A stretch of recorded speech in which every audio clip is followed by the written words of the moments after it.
Hi, my name's Pat Hogan. I'm Senior Product Manager here at HARTING for the HARTING MICA, HARTING's industrial edge gateway geared towards Industry 4.0 applications. I'm here to show you how to set up your HARTING MICA Basic Ethernet Starter Kit. As a reminder, everything needed to start prototyping your solution is included in this kit.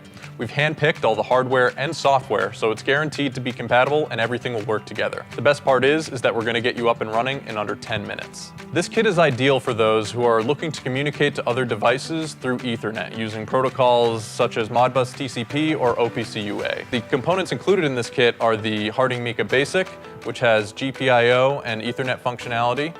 We include a HARTING M12 push-pull Ethernet cable to establish communications to the MICA, and then for powering the solution, we use a 12-volt power supply, which hooks into an M12 A-code cable, which connects to the GPIO port of the MICA. Now keep in mind, this kit was designed with the assumption that you already have some sort of device connected to a network or inside your facility that you're looking to communicate with.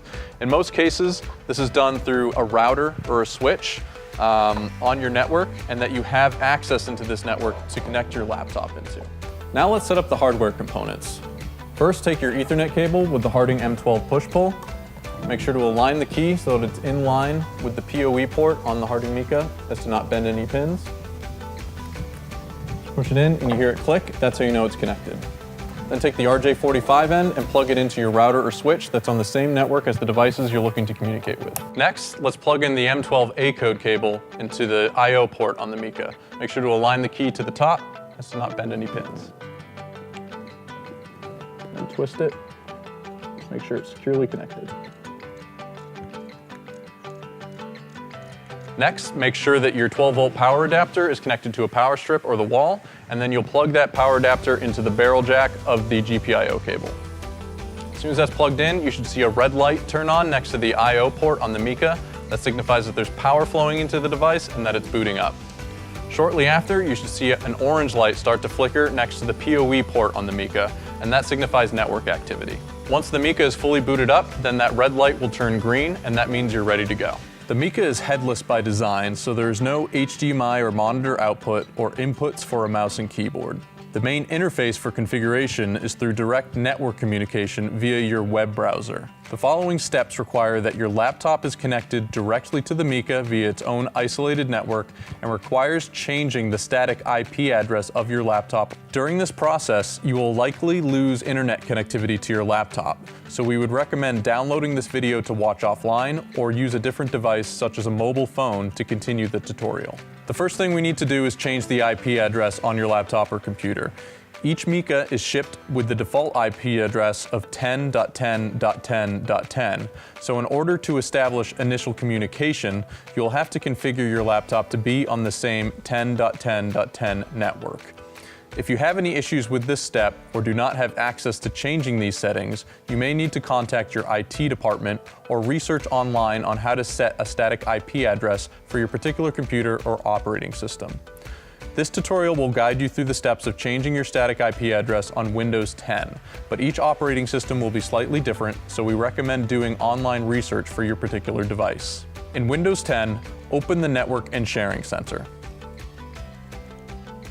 Click on Change Adapter Settings. Right-click on the Ethernet LAN line that represents the physical plug that will be connected to the MICA and select Properties. Scroll down and click Internet Protocol 4, TCP IPv4, and select Properties. Click Use the following IP address and enter something like 10.10.10.121. If the subnet mask does not appear automatically, type in 255.255.255.0 and hit OK. Go ahead and close the Network and Sharing Center. Next, open up your regular internet browser such as Internet Explorer or Google Chrome. In the address bar, type https://10.10.10.10 and hit enter. When you first access your MICA, you should see a certificate or privacy error come up in your browser. Contrary to what you might think, this is actually expected. Depending on the browser, it may look a little bit different, but this is what it will look like on Chrome.